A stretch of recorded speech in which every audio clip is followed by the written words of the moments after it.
Welcome to the 11th edition of the Toronto Black Film Festival, created by the Fabien Colas Foundation, presented by TD in collaboration with Global News. The Toronto Black Film Festival runs from February 15th to the 20th this year, online and in person. You can find the complete program and grab your online all-access pass, in-person pass, and individual tickets at torontoblackfilm.com. Thank you so much for joining us. Before we begin, we would like to acknowledge that we are on the traditional territory of the many nations, including the Mississaugas of the Credit, the Anishinaabe, the Chippewa, the Haudenosaunee, and the Wendat peoples, and is now home to many diverse nations, such as the First Nations, Inuit, and Métis people. My name is Rohan Mohammed, and I am a writer and editor based in Toronto. I've had the pleasure of moderating previous panels for the festival, and I'm very excited for this one, the role of unions and agencies in the fight for diversity and inclusion. The representation and inclusion of Black and racialized creatives in this industry is a conversation that needs to involve all representatives in order to be successful. Unions and agencies help all creatives in that fight, and representatives of the collective effort pushing for a more open conversation of what needs to be done includes unions and agencies. What are the main issues that they find for their members, and what do they see as the next steps for making the industry more balanced? We have the pleasure of speaking with Warren P. Sonoda, filmmaker, national president of the Directors Guild of Canada. BAFTA and CSA winning, double Emmy nominated filmmaker Warren P. Sonoda has directed over 100 episodes of television, 11 feature films, and over 160 music videos. Sits on the boards of BIPOC TV and Film and the Canadian Film Fest, and is the first person of color to be the national president of the Directors Guild of Canada. He has also failed Ryerson Film School twice. Gagandeep Singh is a member of ACTRA Toronto and ACTRA's national respective councils, currently ACTRA's executive board treasurer and senior casting associate for the D&I committee's ongoing collaboration with Working the Scene in Color. Gagandeep Singh began his performing career in grade 6 in Mr. Tadafilmo's class and never looked back. Life brought his family to California, where he balanced schoolwork with acquiring experience on and around sets and stages, but his return to Canada has been his best career move thus far. Didn't think you were going to reference Catalfamo. Ryan Reed is the co-chair of the Diversity Committee for IATSE 873, the Toronto-based local of the International Alliance of Theatrical Stage Employees, which represents over 5,000 members on television and film projects across the GTA. Starting his career as a stage carpenter and scenic artist for Much Music and Food Network projects, he has since contributed to productions such as The Boys on Amazon, DC Titans on Netflix, Umbrella Academy, Star Trek Discovery on CBS, and most recently, Jack Reacher on Amazon. He is also the co-founder of Black Space Studios, which aims to provide affordable shooting, editing, and meeting facilities to artists in and around the Parkdale community. Welcome to you all, and we are so excited to speak with you. So this first question is for anybody who's willing to take it on. It's a pretty big one. What are the issues that you and your members have identified in regards to representation within your labor organizing? Well, go for it, Ryan. Yeah. Well, yeah. As a representative of a number of technicians all across the city, and through an array of different departments, from customers to grips, construction. We've got painters, we've got makeup artists, hair, we've got script supervisors and lighters and gaffers and electricians, and so you get a pretty big slice of the demographics that are representative within our communities in the GTA. But the problem is that we don't see a lot of representation of BIPOC or people from the city across those different crafts, and that's something that has been an ongoing issue for pretty much as long as the union itself has existed. It's getting better, moving in the right direction, but it is of premier concern to us as representatives of the Diversity and Inclusion Committee to start to identify the root causes of that, and to start bringing in, you know, more of the people from underrepresented communities into the local, because it's a great career, it's a great paying job, and from young to old, you know, you've got 18-year-old grips, and you've got 60-year-old transport drivers that have been able to make a 40-year career with good benefits and good skill training. So we feel that this needs to be opened up more, and I mean, I'm sure we'll get into a lot of the core reasons why that it's not as inclusive as it could be, but that is, in my opinion, the major issue that we're having within our union and within the industry at large is making jobs that were traditionally kind of hush hush, passed on from friend to friend or family member to family member, and opening that up to the community at large, so that even a high school kid, nearing graduation, knows that this is even an option for him, or students that are maybe at Ryerson, or Toronto Metropolitan University. When I graduated there, it was still Rye High, but the when I failed there, it was still Ryerson. Twice. But I mean, I didn't do film. I was doing IT stuff at that time. But I had no idea that the IA even existed at that point, for example. And I know that a lot of kids don't even know that a lot of the productions that they watch on Netflix or on Amazon are made here in Toronto, and are made by other Torontonians and people in the GTA. That these jobs could be open to them if they only had the opportunity to get those connections and get in there. I want to hop in on what you just said there, Ryan. If you don't see it, you can't be it, is how I would encapsulate that. So for coming from the point of view of where ACTRA is campaigning, is putting their energies into these matters of diversity and inclusion, equity and belonging, towards a more just sort of state where we are really on our screens reflecting the Canada that we know and the wealth and breadth that we can bring to it.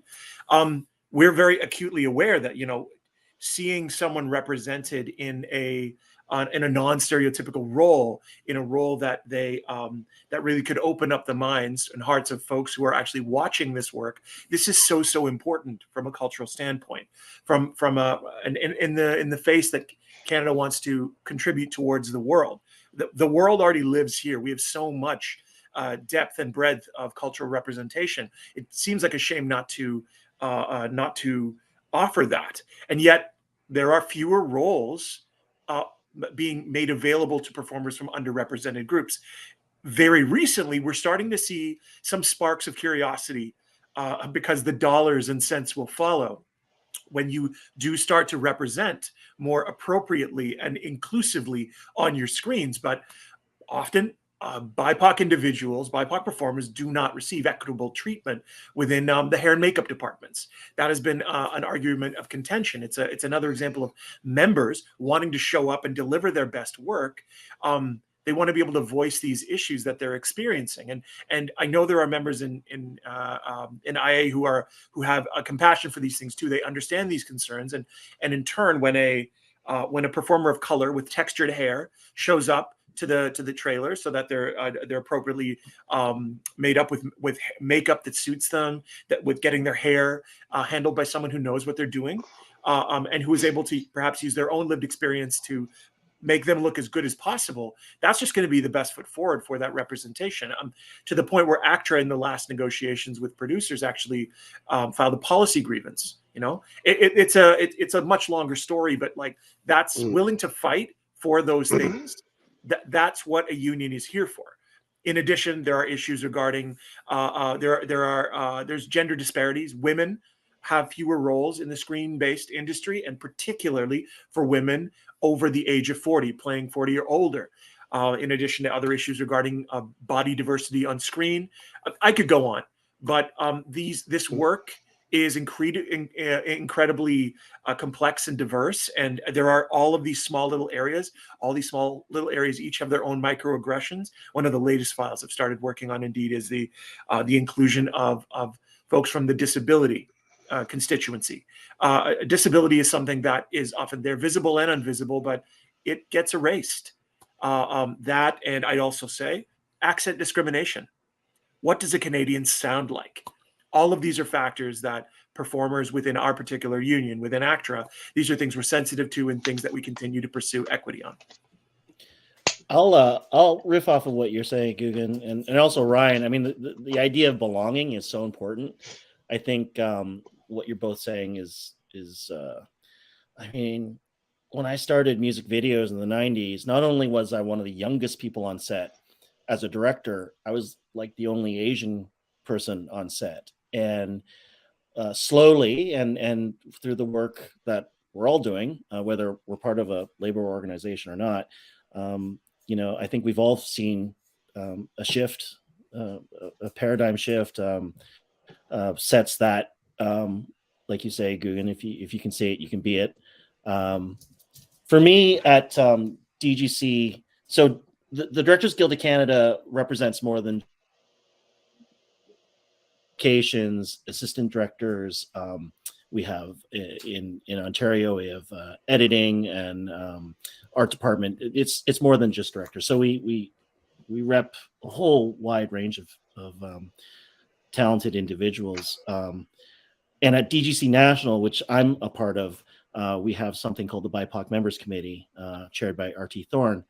And I guess to answer your initial question, Furkan, what we've sort of isolated are sort of 5 pillars that we're basing our work on that committee in. And they're not really in order, but these 5 pillars are recruitment, mentorship, and sustainability, community outreach and trust building, data and accountability, respectful workplace and anti-racism, and finally, barriers to work.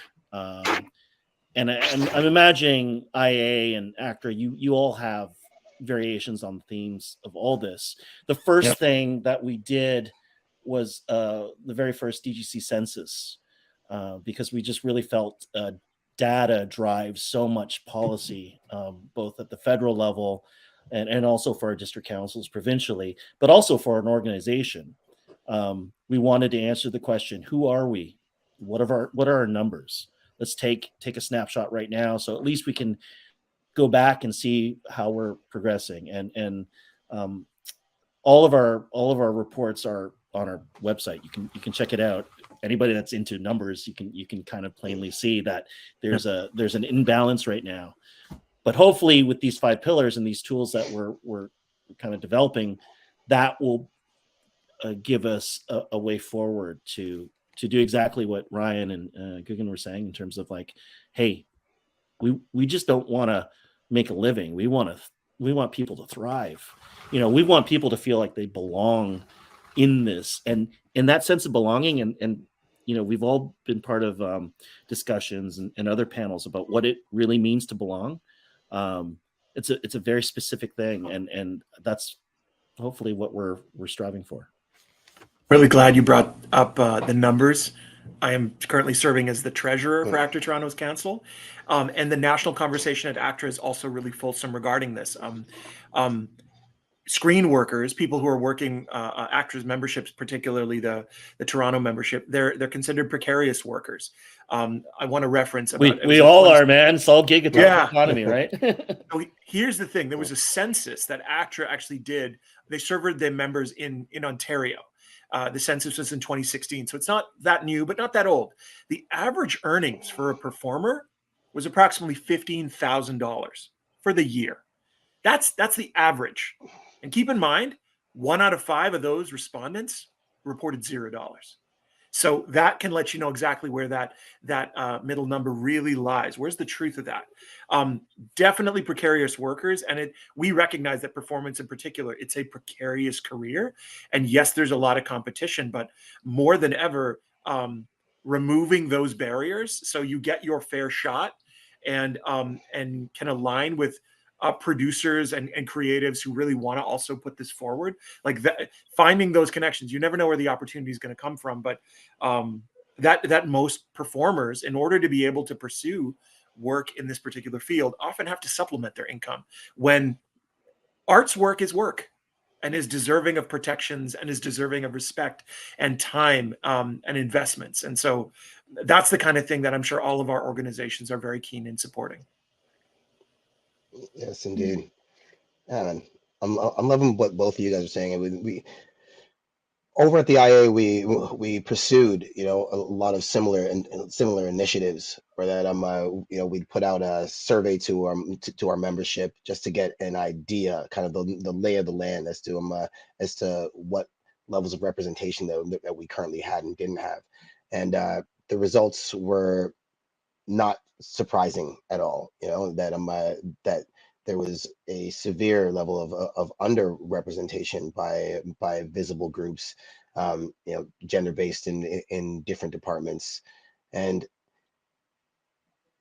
shining the light on that is very important. I know that a lot of renewed focus came into this, you know, really in the past 2-3 years, you know, when there was this resurgence of, I think, you know, corporate and organizational responsibility in towards, you know, people of diverse backgrounds, and but we're listening, right? The first step was that to take responsibility and to now spearhead that motion going forth. I mean, Guggen, you were talking about the grievance that was filed in regards to hair and makeup, right, on behalf of ACTRA.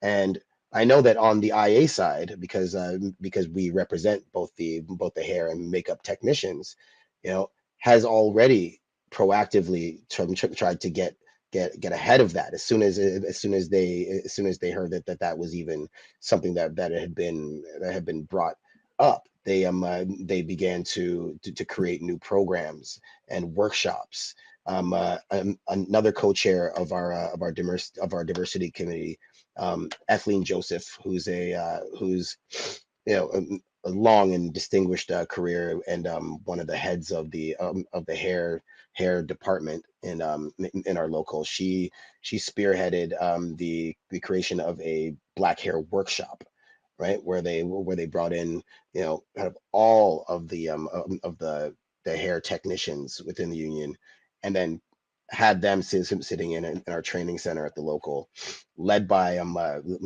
hairdressers of color, or who have, you know, a depth of experience, and they went through braiding workshops. They went through through setting, you know, wigs and weaves, and how to do all the baby hairs and all the things that is important for actors and actresses of color to feel like, again, they are truly there, Indeed. truly being seen, right, and not just there to perform, but to be performing at their best and looking their best. I'm glad you referenced that, Ryan, because I guess the last thing I'll say about this, Rakan, is that so many performers of color, notably Black performers, have up until now, because of their concern of being able to show up presentable, have sometimes had to do the additional labor themselves of getting their hair a certain way or understanding how they want it set, because they might arrive and to make sure that there would be less trouble regarding how their hair was laid, or they might want something changed. They don't want to be put any kind of imposition, but they take on that additional labor. I should also clarify that the grievance that ACTRA filed was with the producers organization. That's where we want them to understand the necessity of this. As a result, hearing that IA in turn is sort of laying the groundwork so the producers can very easily embrace this this grievance, and it's very easy to come out of it with greater representation. I think it's great to hear that. I'm glad to hear those efforts happening at IA, and I know that the producers, when the time comes, are going to be very grateful that, oh, look at that, this structure exists now. It's going to be it appeared like magic.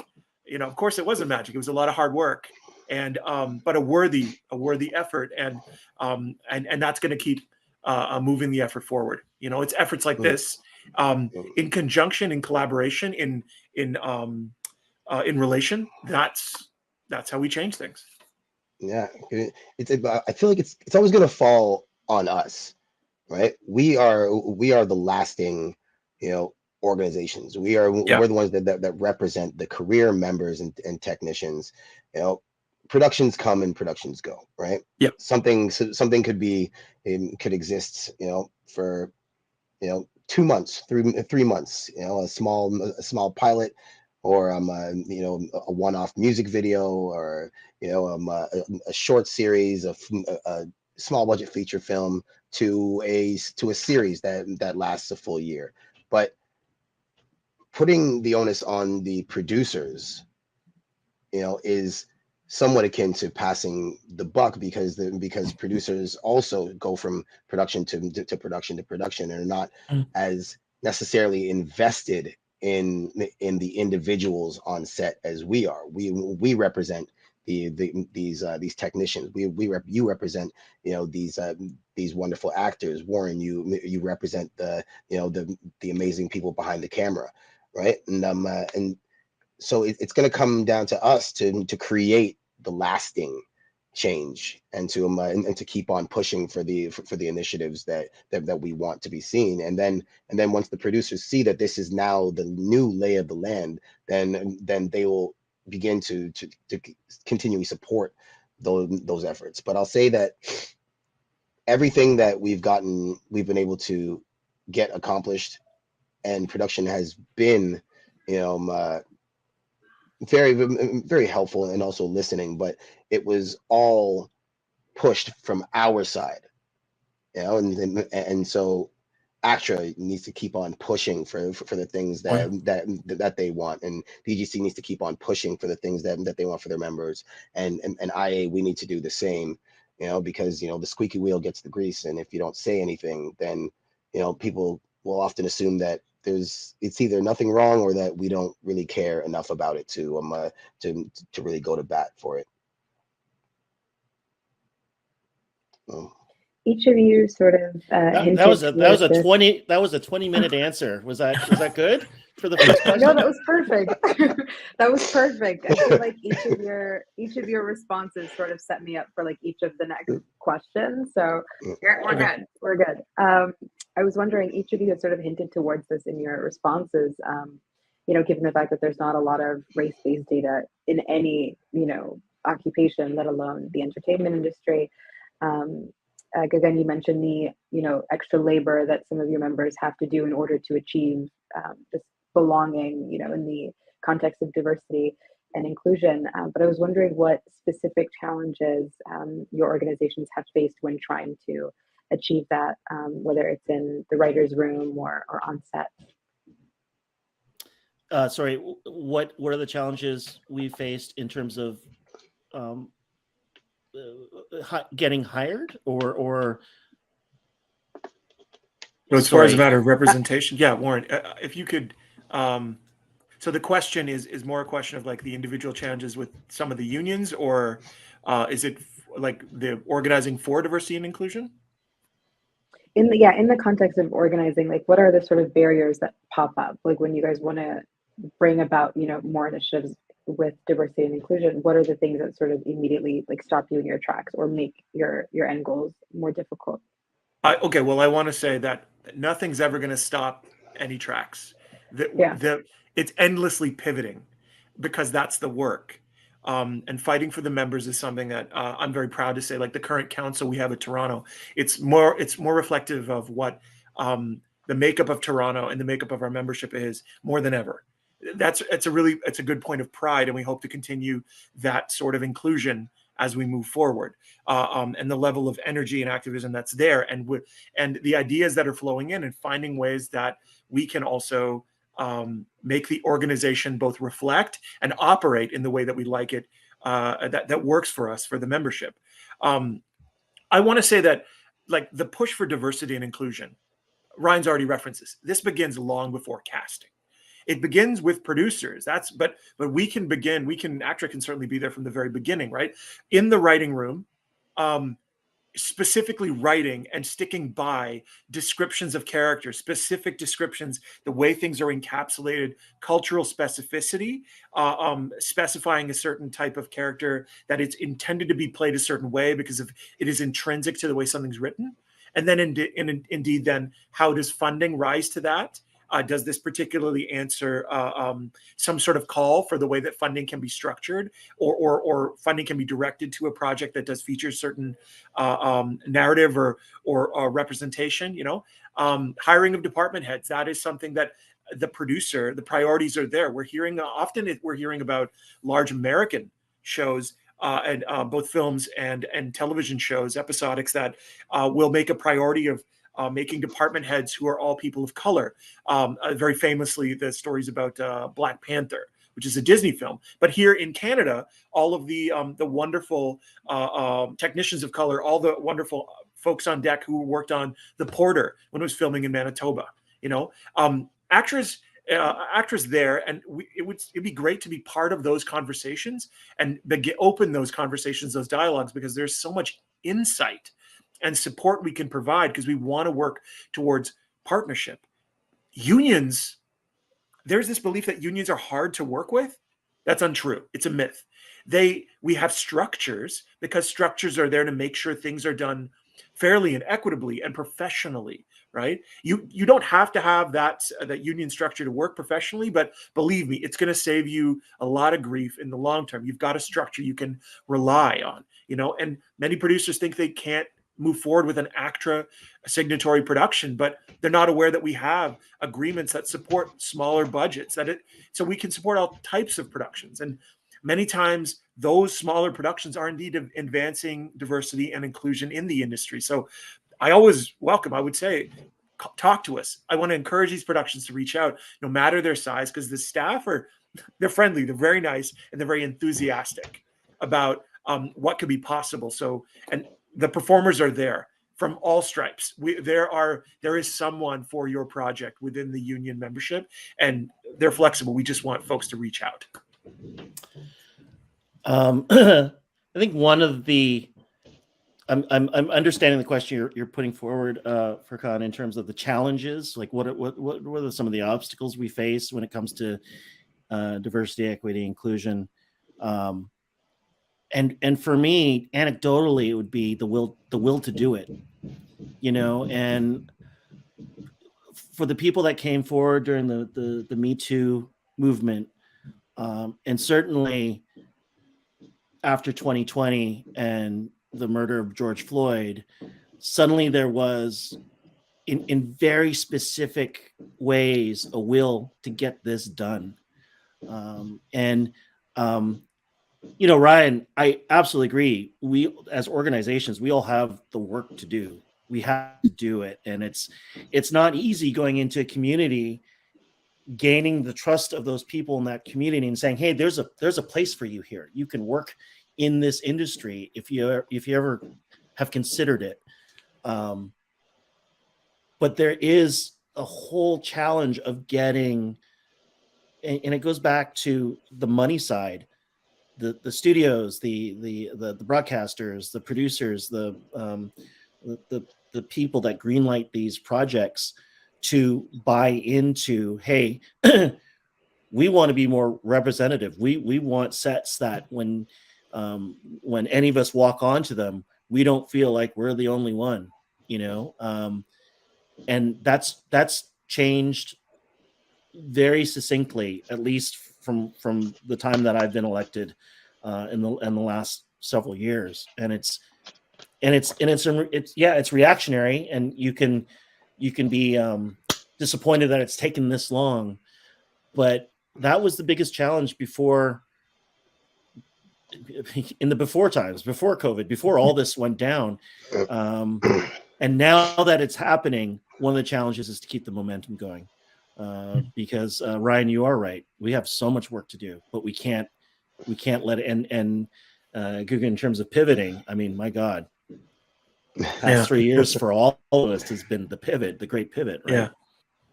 So Right. I guess that's my answer. Is that was the biggest challenge, and it started to change in the last several years. Yeah, and you can't be you can't be mad. You're right, Warren. That you know we'll take a catalyst where we can get it, right? And so and even though it's taken so very very long, when the time does come and that awareness does build, we take that momentum and just keep it moving, keep it pushing, because you've seen, even as things have kind of returned to quote unquote normal, and people have now gotten back onto the sets, and the a lot of that feeling I've found in the general public, like that conversation has died down in some areas. There's no more black squares on profile pictures. There's no more every day somebody posting a fist in the air. And part of that is just how the attention cycle of The cycles work, yeah. how the cycle works, the news cycle, if you will. But I find that the deepest challenge that we've experienced on IA is the balance of getting the levels of inclusion and representation where we want them to be, while at the same time, maintaining the level of technical proficiency that is required of us as a local, right? So Yeah. you've got, you want to bring in, gang of 18 20-year-old 20-year-old guys, because you need that new generation, and you want that to be representative, right? But at the same time, you need and non-binary and women, and yeah, the Right. whole gang, inclusive everybody, across the Range absolutely of across the board. identities. Yeah. BIPOC, Black, Indigenous, people of color, and gender, and everything, right? filmmakers with disabilities, which is filmmakers with so important. Yeah. Right. And but there's still a learning curve there, in the same way that there was at one point for each and every one of us. I wasn't getting crewed consistently when I just came into the business, as most people when they start out weren't either, right? And I don't know exactly how the structure works in both of your organizations, but with ours, you start as a permit before you even are actually an IATSE member, and are actually technically being represented by the local itself, right? Sure. So you could bring people in, but they're still not necessarily going to get the work or the experience that is then going to help them get to a level where they're a key grip or a key carpenter. So that, I think, is one of the biggest challenges. And over the past 2 years, things kind of collided, in the sense that there was both this big push and thirst to see that representation happen, but everyone wanted to see it happen immediately and overnight, and it's just not possible for that to happen within the demands of the creative craft. You can't just put a department under someone's purview or control, just to be representative at the expense of the level of quality.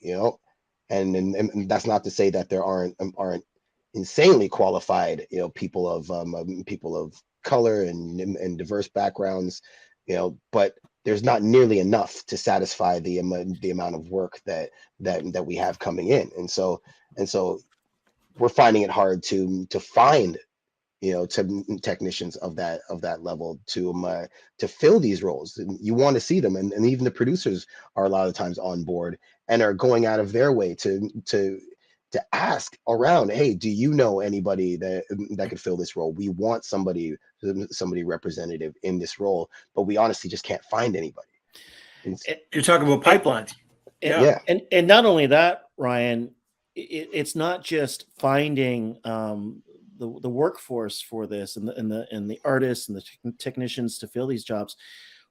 What is the place that we're bringing them to, and is it safe? Is it safe for them? Do they, this idea of belonging and the theme of belonging is so important, because it immediately says it's a safe place for you to be, to thrive, to do the work. And I also think that's an area we all the organizations, all the producers, all the stakeholders have a vested interest to make sure that with this incoming new wave of people and craftspeople and artists, that there's a common language that we can speak that's not just respectful.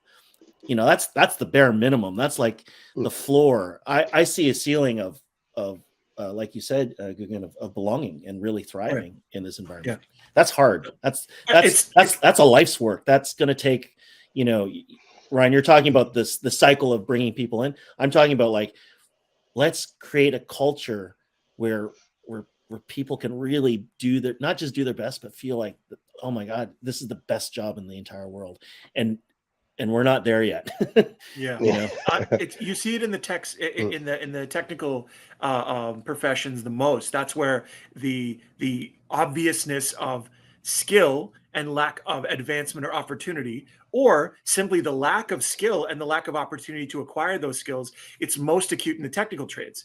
If you don't have a pipeline with folks who are interested from all backgrounds, all identities coming in, who are able to perform the work, and then getting the opportunity so they can skill up and they build their community, so they in turn can be brought forward and given more and more responsibility, rise up and then become a key, and be able to deliver in a very specific way when the call is out for, I'm seeking for someone from this particular lived experience or this particular expertise to come forth here to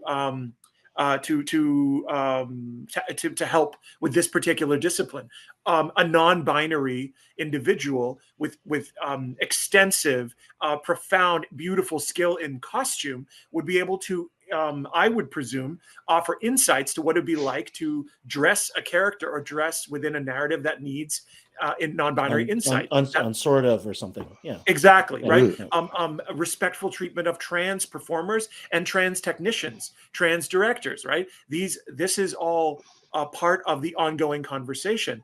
And I'm glad that we've each referenced this idea of the work having started in this moment, in this cultural moment when a sea change happened, where we all took a pause because the world demanded it. And that pause, we looked around and be like, oh, this is not nearly as good as I thought it was, because we didn't have to report to some place for a moment. We had a moment to breathe and then realized, wow, maybe things could be different or better, or we really had to reckon with what we had a problem with. And I would like to see this work has begun, but it cannot remain performative. I don't want to say that you've solved racism or bigotry or exclusion or prejudice because you started the work during this era. You've begun it, and now you've laid your groundwork. Well, it's always going to be unfinished, right? I will say, because I have a strong point of view on this. There's even been discussion now of moving from DIEB, diversity, equity, inclusion, and belonging, to DRAH, or the other way around, HARD, which is divestment, reparations, atonement, and healing. It's a new acronym, but it is all action driven, and it's all about, that's great, you have the philosophies and everything, but how are you actually pursuing real change in the world, lasting change, cultural change? Where are the actions? And so now that we've started this conversation, but you realize, oh, you were doing DIEB, don't you know that wasn't nearly enough? We've already moved on. Catch up. You have an opportunity to actually maybe really start effectively reflecting the humanity around you, and then in effectively reflecting it, create content and include people in a way that is going to be really good for your business. These long answers, man. No, another 20-minute answer, Yeah. Ergon. I know you have 28 questions, but you might want to. Oh yeah, no, I'm consolidating as we speak. I would love to know, in pursuit of that real change that you mentioned, Gagan, what exactly, if you were to explain to someone who isn't familiar, what exactly do your organizations do, and what are like the unique sort of opportunities that they present in pursuit of that belonging and that inclusion versus like another channel or another option? Why does this matter to unions and organizations like yours? Yeah, okay. I can I'll also try to be more brief in our responses because I know there's lots to talk about. Okay, so ACTRA, there's a misconception that ACTRA, it's held by some folks that ACTRA is a hiring hall. That's different than other unions. By joining ACTRA, performers are there isn't any guarantee to work. You see, ACTRA's principal role is to negotiate and administer and enforce collective agreements, protecting performers with equitable compensation and safe and reasonable working conditions, because we're lobbying constantly for regulation and government policy to protect culture and encouraging audiovisual production in all genres. We want to expand those work opportunities for Canadian performers. But as member-led organizations, of course, there are structures in place to make voices heard and fighting for representation, but it's often through collective power and solidarity. We push for this representation. And whether it's like through the collective agreements or conversations with decision makers, all the way up to like Parliament Hill, right? The hair and makeup argument, that the pursuit that we're currently going into, that's definitely a really, really good example of that. But among our membership, like we're talking about 28,000 people represented in our union. About 15,000 or so, a little more than that, are within the Toronto jurisdiction, right? And it's sort of a major foundation of Canada's like highly acclaimed performing community, right? There are actors and recording artists and comedians and announcers, stunt coordinators, and stunt men and stunt women, stunt performers, dancers and narrators, voice performers of all sorts, and hosts, choreographers, puppeteers, and a great strength for us are our background performers. Our background performers are incredible. They do great work. If I understand correctly, I believe they're actually better compensated than their American counterparts. If you're going to look at the exchange rate, I believe that's the case.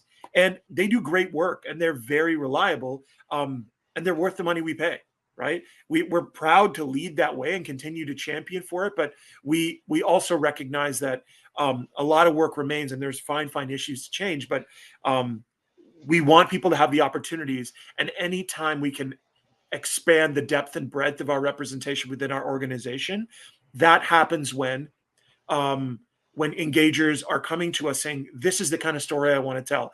This is who I want to include in it. And I want to let go of the preconceptions that I had, the lens that I was looking at this. And we can help with that. We can introduce you to performers you may have never, ever considered. I don't remember if there ever was a performer playing a lawyer on that show Suits that filmed here. Did we ever see a performer in a wheelchair or using crutches or of a different ability? They were a fine actor, but did we see someone represented in a role that wasn't reliant upon their particular lived experience? Did it matter that the particular actor was Black or non-binary or whatever, if the nature of the role wasn't necessarily influenced by that? Can I simply just be a lawyer? Can I simply just be a doctor without it being defined by my heritage, right? Am I really letting the best person come forward and getting hired? That kind of opportunity and expanding that franchise, that's what ACTRA is all about. Mm-hmm. I know we needed a long pause and a slow clap for that one. ACTRA's awesome. I'm a family member is a longtime ACTRA member and also a writer as well, and did some work on the Porter. Andrea Scott, who's Nice. is also, okay. You guys, yeah. Woo. Scotty. Big fan of the Porter. Friends with RT and Charles and that whole team put together such an incredible story.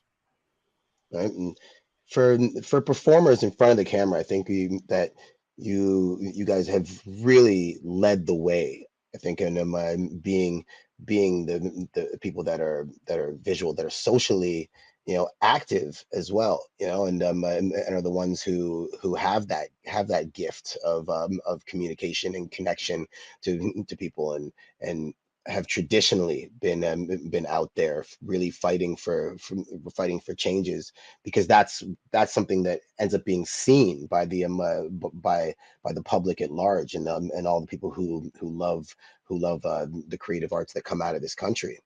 And on the on the union labor technician side, that falls sort of under the IATSE purview, it's it's similar, but at the same time different, because we are more akin to a to local 87, construction union, I mean, versus a performers union. So a lot of the focuses in the IA are around safety on set, around making sure that people are taken care of in terms of benefits, access to proper training, and when it comes to representation, we've only, I believe now, over the past 2-3 years, begun to really ramp up with that.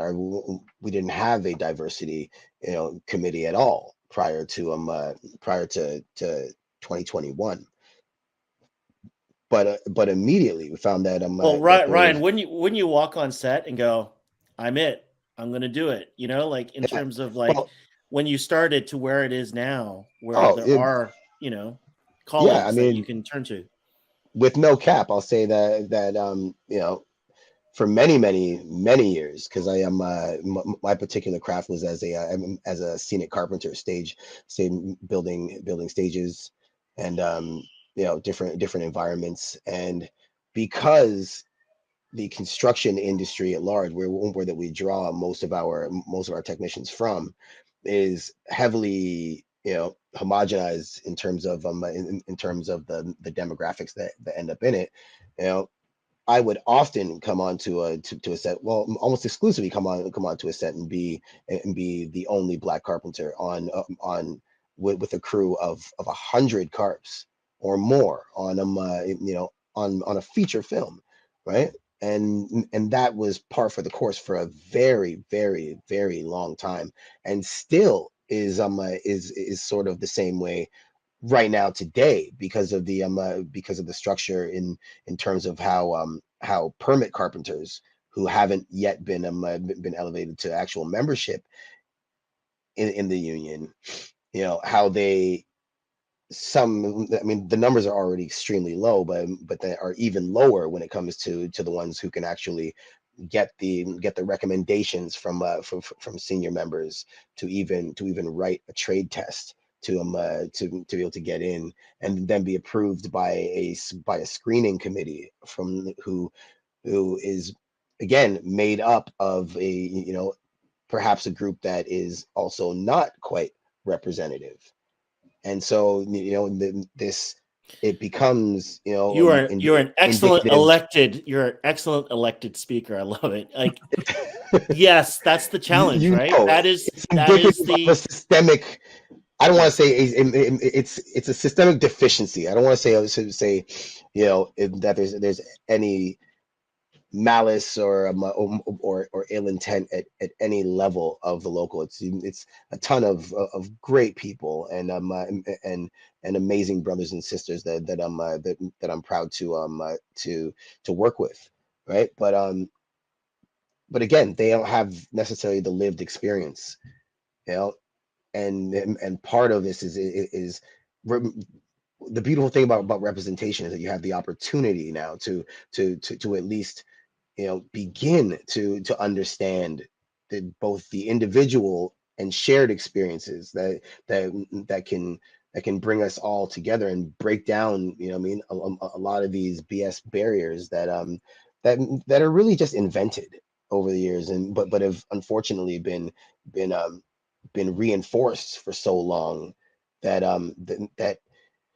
it gives us a long skate uphill to get back to the place where the people feel welcome and they feel like that they have the same opportunities as everybody else. So and again, maybe I'm talking a little bit long too, but the a great first step, there was a program called C that was a partnership between IA Local 873 and the city of Toronto, where we brought in a number of youth who aren't able even to necessarily work in the union yet, but gave them tours and familiarization workshops where representatives from each craft, showed them the path, and we're trying really hard to do more outreach into these communities so that, you may not be able to get this 17-year-old kid working tomorrow, but I mean, you plant the seed now, and 2-3 years from now, he's well on his way, because we're thinking career based sort of thing, No one knows what our acronyms mean. IATSE, DGC, ACTRA. It's a totally different language that they learn, right? And you have to plant those seeds and cultivate it. I think that's great. Yeah.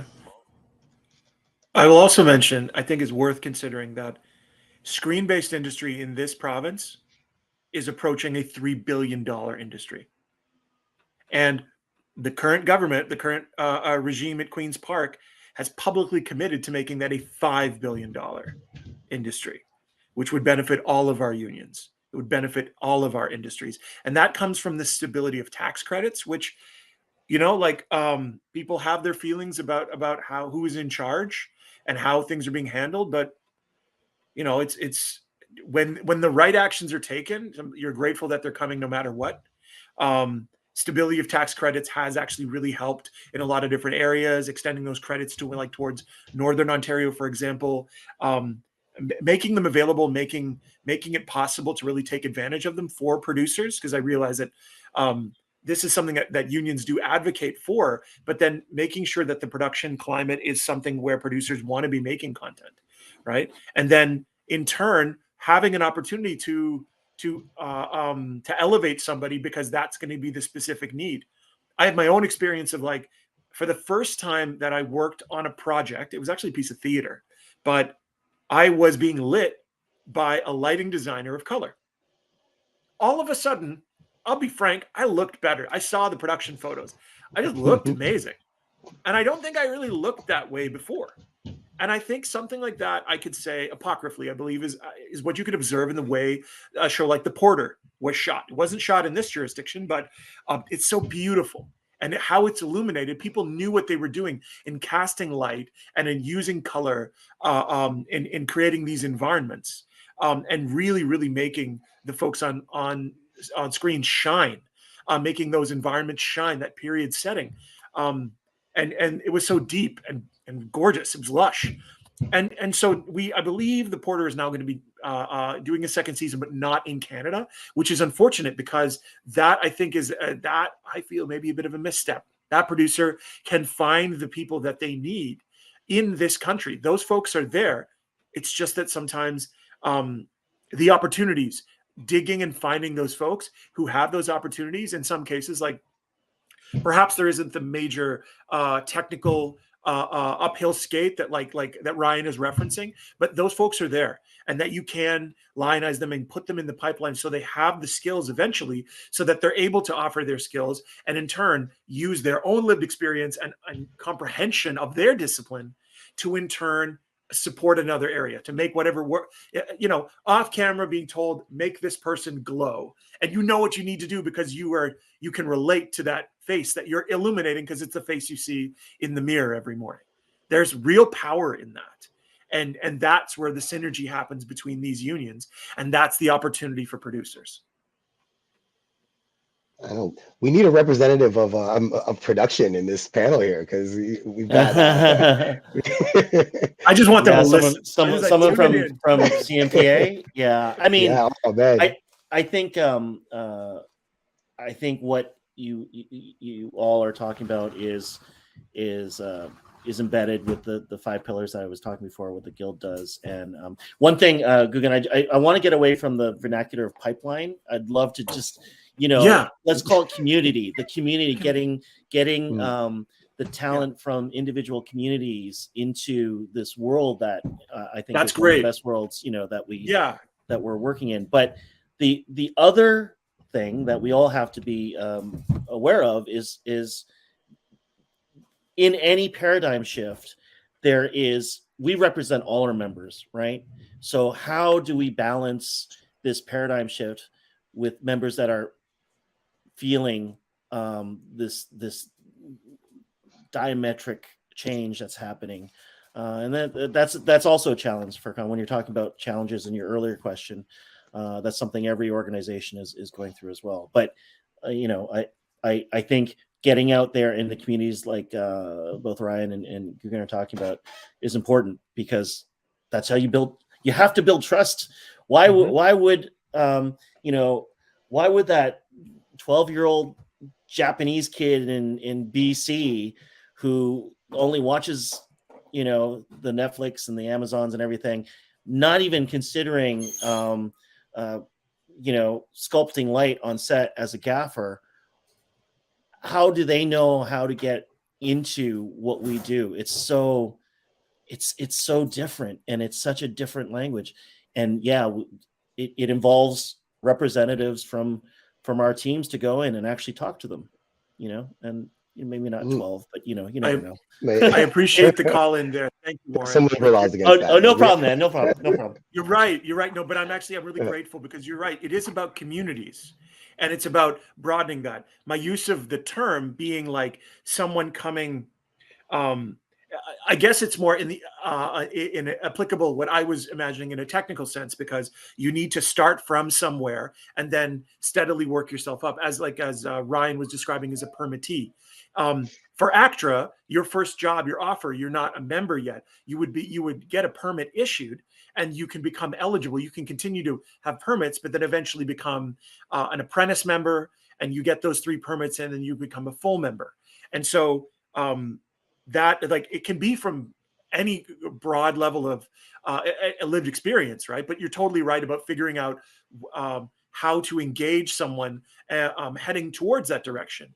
Plus, mentioning that you have these members who are also experiencing the sea change, who may already be working, but are now noticing these dialogues about inclusion that are happening, and trying to figure out how to become a part of it, because they may have already been working in the business and realize, okay, well, how do I be part of what this is evolving into? How can I really champion what's here?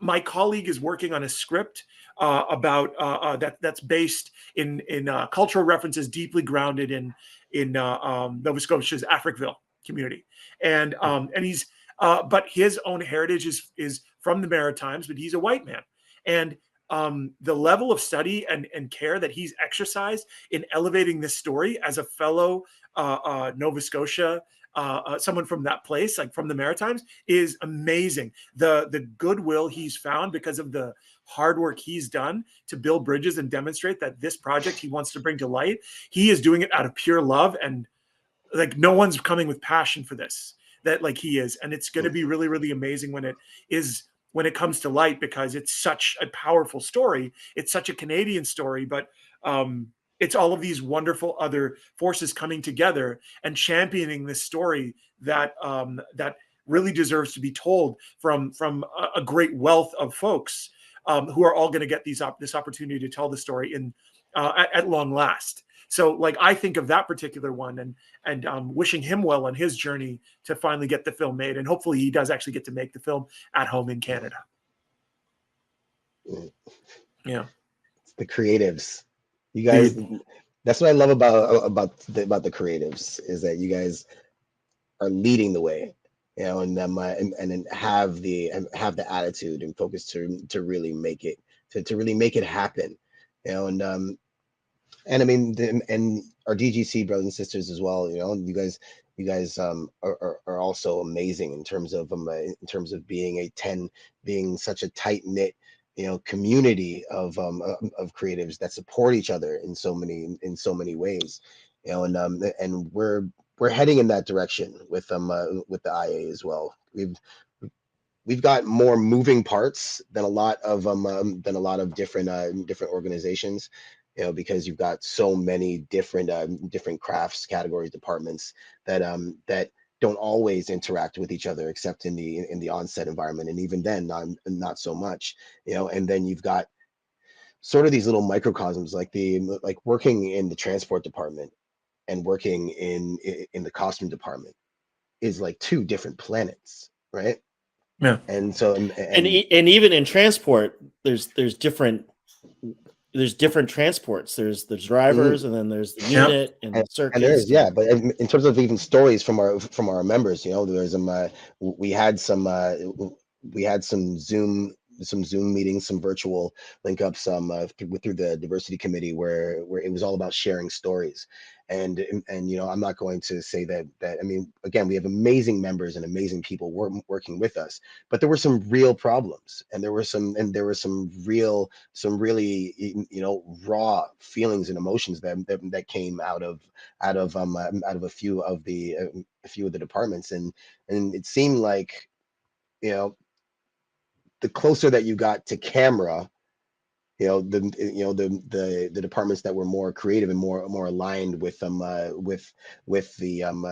DGC guys and with the action guys, the more, and I hate you using the word, but the closer to woke that they got. Whereas the more that you headed into the realm of us guys who are digging holes and building and building houses, you ended up more into that, I don't know is exactly how to describe it without Ryan, offending somebody. Sure. I will say I think all have work to do. I don't think it's an intrinsic challenge with IA or our amazing crew and team members. I think hey, listen, at the very end of this is a discussion that will keep going. And I mean, just this discussion didn't exist 10 years ago, 15 years ago, Indeed. So the more we keep the dialogue going, and I already hear people go, well, you can talk all you want, but unless it's action. Yeah. Listen, I think Guggen, these are all the steps that we have to take to create the change that I think we all want to see. And when I say all, I'm in the inclusive all, where we want to create an industry where people can show up, do a great job, be compensated, feel that they are working in a safe and wonderful environment, that they belong there, and that this will lead to something else, because it's not just we're not in a short game here. We're trying to build not just careers or livelihoods. This is our life. This is respect on set. Yeah. And respect on set. So Ryan, I don't think it's unique to just your members. I think we all have the work to do, and it's not, it's I have work to do. We all have things that we have to work on. So it starts at the leadership level. I mean, we're here on this panel because we've taken the responsibility of being representatives of our peers. I mean, our friends and workers within our crafts, and we set the pace, we set the tone, and we try to keep everyone around us motivated. Even really, our members set the members will set the pace and tone. We'll respond to them and try to keep up with them. I think you're right. We gotta keep on pushing, because there's times when like I said about the cycle, right? People get preoccupied with just the fact that we have a job that demands so very much of us that sometimes these issues, they're still there, but they're in the back of your mind because you're on a 16-hour shoot, and so this isn't at the forefront every day. You know what I mean? But we take the initiative to show all of our members that we think about this and that we support this every single day. You know, and that and that the lines are open for them to send us, you know what I mean, what it is that they want to see, and that and be able to trust that we're going to respond in kind and really take it seriously and keep on pushing for you know, for a better future for all of us day by day. Allow me to add ahead. this. Whenever we've got someone who might call out being woke, well, of course, and you say, well, good morning and welcome to your opportunity. Yeah. Because if you thought I was woke, guess what? You are now too. Yeah. It's an opportunity. It's always an opportunity. And I'm glad you mentioned the members, Warren, because because people want to see these organizations change. They want it to reflect them, get involved. If you care and you have an issue or learning about how it works, run and get elected to your councils. Run or volunteer for your committees at your union or your organization. Ryan, I think you're absolutely right in that. You know, it's being elected. The one question I get asked a lot is like, isn't a lot of your time? It's like, yeah, it's a lot of my time. But you're answering a call to service. You're doing the work necessary to make sure that the organization's in a better spot than when you found it. And you're setting up so that the next person can take it. And here's and the straight goods is, we need more diverse elected. We need more diverse executives. We need more diverse presidents of corporations in the C-suites. And broadcasters. We need diversification in people that represent studios and networks. And it doesn't start unless you step up. And it's so hard to do it. I know, and Ryan Guggen, you could probably both say you were cornered at some sort of union event and someone said, you got to do this, because that's how it happened to me. But as much as we want to talk about these challenges, and as often as we hear, I don't want to say complaining, but we hear people saying, well, there's no real change, then step up and run for election and do this work. I got involved because somebody, I wanted to know what this organization was. I wasn't even a member yet, and I was sort of introduced to an event that ACTRA was running. It was in Los Angeles. I was living down there at the time. Was it at the Canadian Consulate? No, actually, ACTRA for many years, and I believe will soon be resuming the practice, does an event called ACTRA Day in LA. Pretty regularly between the months of January and April, Los Angeles becomes the 4th or 5th largest Canadian city, with all the Canadians that fly down to work there. Yeah. So, but the thing is that all that opportunity, all those folks are down there, and we have folks who regularly live there. Being able to support them and show our faces and show how busy we are and how we are on the pulse of what's going on there. In addition, with all the shows that are coming up to work in Canada, we want to keep that relationship fluid and that communication open. So this event would be held, and I got invited to that event. So I wanted to know more about it and how is this different from what I may have seen within SAG-AFTRA.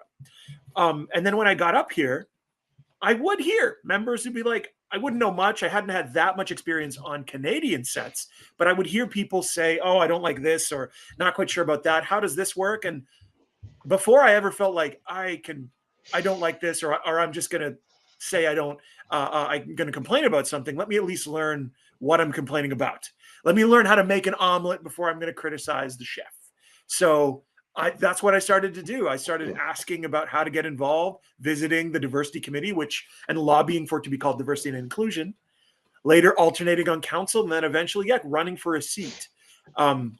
It all sort of built, and it does take time, but it has never stopped me from taking an opportunity to work. Yeah, we all do we can all work. I mean, that's the thing. It's like, you want something done, get a busy person to do it. But